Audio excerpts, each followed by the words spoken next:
তৈরি হয়ে গেল সুস্বাদু চিকেন বান।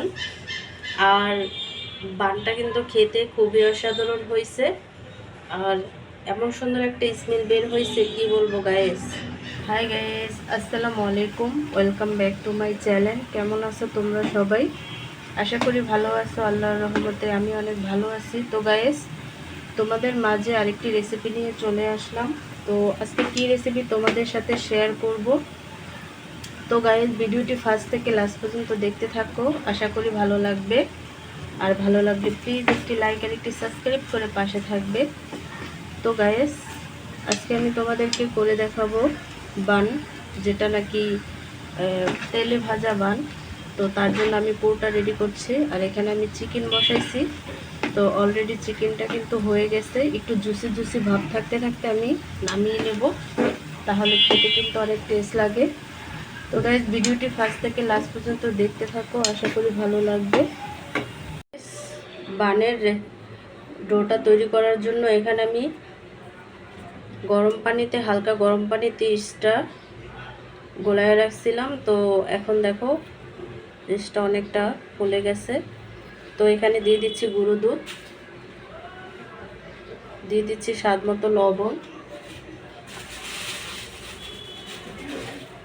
দিয়ে দিচ্ছি ময়দা,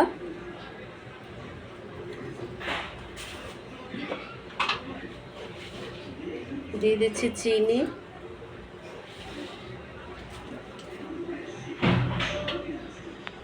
তো সবগুলো উপকরণ খুব ভালোভাবে আমি ময়ম করে নেব।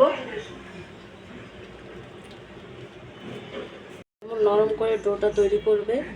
আর দিয়ে দিচ্ছি আমি এখানে সামান্য একটু তেল।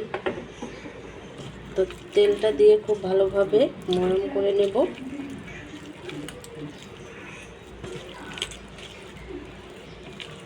গাইস, ডোটা তৈরি করা হয়ে গেছে। তো 1 ঘন্টার জন্য আমি রেস্টে রেখে দেব।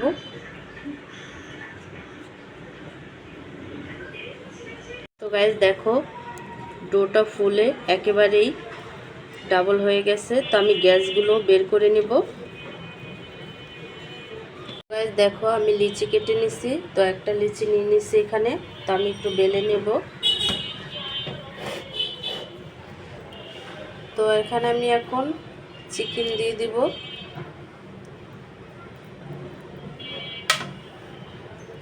তো দেওয়ার পরে অল্প করেই দিব, কারণ নয়তো দেখা গেছে ফেটে যাওয়ার চান্স থাকে। তো খুব ভালোভাবে মুখটাকে বন্ধ করে দিব, যাতে না বের হয়ে যায় পুরোটা।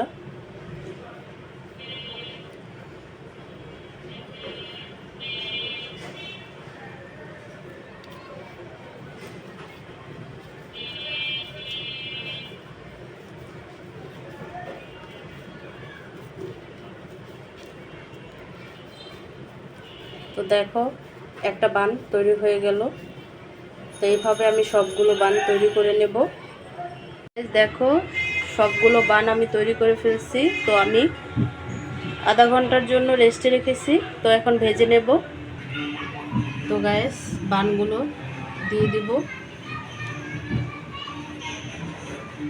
এটা হালকা জালি ভেজে নেব, নয়তো দেখা গেছে উপর দিয়ে হয়ে যাবে, ভিতরে কাঁচা রয়ে যাবে।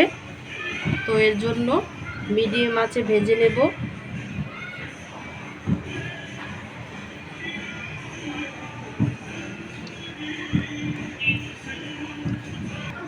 তো গাইস, আমি বানগুলো ছেড়ে দিছি। তো আমি হালকা আঁচে ভেজে নেব। বানগুলো কিন্তু ভাজা হয়ে গেছে। তো এখন আমি তুলে নিব। দেখো, তৈরি হয়ে গেল সুস্বাদু চিকেন বান। আর বানটা কিন্তু খেতে খুবই অসাধারণ হয়েছে। আর এমন সুন্দর একটা স্মেল বের হয়েছে, কি বলবো গাইস। তো আমরা কিন্তু এভাবেই বাসায় তৈরি করে নিতে পারি সুস্বাস্থ্যকর চিকেন বান। তেলে ভেজে বা এমনি চুলায় বেক করেও কিন্তু আমরা ভেজে নিতে পারি এই চিকেন বানগুলো। বাচ্চারাও খুব পছন্দ করে বিকেল টাইমে ঝটপট। তো গাইস, আজকে রেসিপিটা কেমন লাগছে অবশ্যই কমেন্টে জানাবে। তো অন্য কোনো রেসিপি নিয়ে তোমাদের মাঝে আবার চলে আসব। আজকে এই পর্যন্তই। সবাই সুস্থ থাকবে, ভালো থাকবে। আল্লাহ হাফেজ।